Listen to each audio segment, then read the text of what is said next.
Hi, welcome again. We recommend for you to watch the following video and pay attention to it because you will listen to all the topics we'll study in this section. Remember, you may watch the video as many times as you need to. Sit back and relax. One of the most remote nations on Earth, threatened by rising water levels, has today experienced the damaging impact of what's known as a king tide. Tuvalu is a small group of islands 10,000 miles and 11 time zones away in the South Pacific. Islanders fear that the area could disappear within 50 years if action isn't taken over climate change.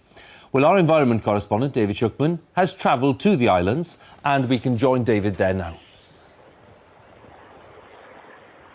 Hugh, thank you. It's a stormy time here in the heat of the South Pacific, just the combination of high tides and strong winds that people dread. Because Tuvalu is so low in the water, it really does run the risk of becoming the first country to fall victim to the way our climate is now changing. Incredibly beautiful, but incredibly vulnerable. The fragile strips of green that make up this country only just break the surface of the ocean. But for how much longer?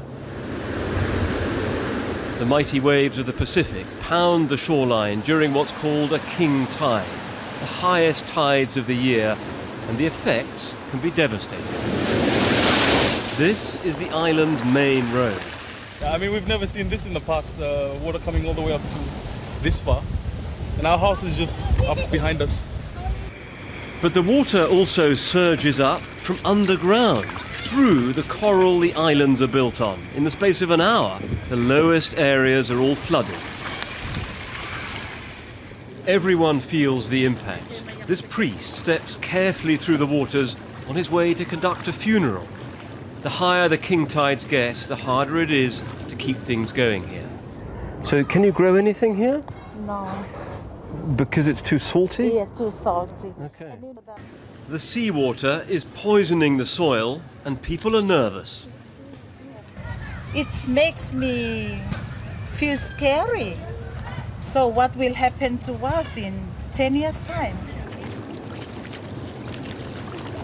This isn't like other floods that I've covered with a single catastrophic event. Instead, it's a creeping process with this seawater flowing up into the heart of these islands and slowly, but effectively, killing them off.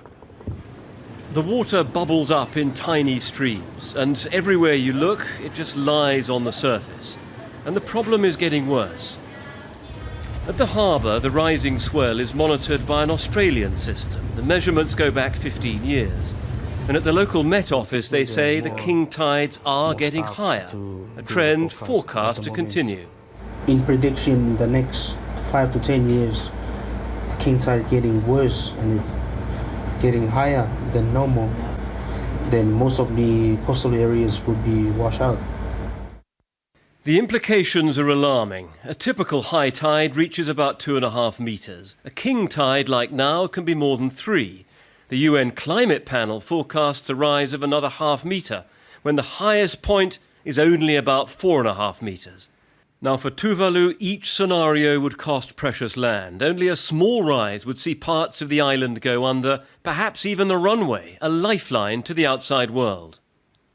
How long have you got? Not more than 50 years. In fact, some of the islands have already disappeared. Please help us. You cause climate change. You know, the polluter pays principle must apply. You must set up a global fund to which these islands can come and tap into to build their resilience, to build their capacity, their education, technology, and all that, and restore what the damage has been done. People here say there must be a technological fix if a rich country like Dubai can build entirely new islands, especially since these are so narrow you can cross from one side to the other in a few short paces. The problem? They're founded on coral, which is porous. Saving these islands will cost a fortune.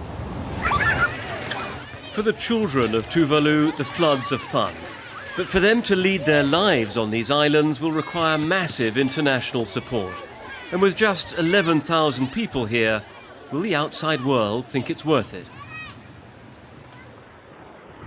Now, of course, Tuvalu does get some aid, but not nearly enough to keep the rising sea at bay. So the international community faces very soon a difficult choice of whether to draw a line between those who get saved and those who don't. And in the meantime, people here are getting ready for another king tide. Right now it's low. It's due to get very high in about 8 hours' time. Back to you in the studio. David, thank you very much. David Shukman there, our environment correspondent in Tuvalu.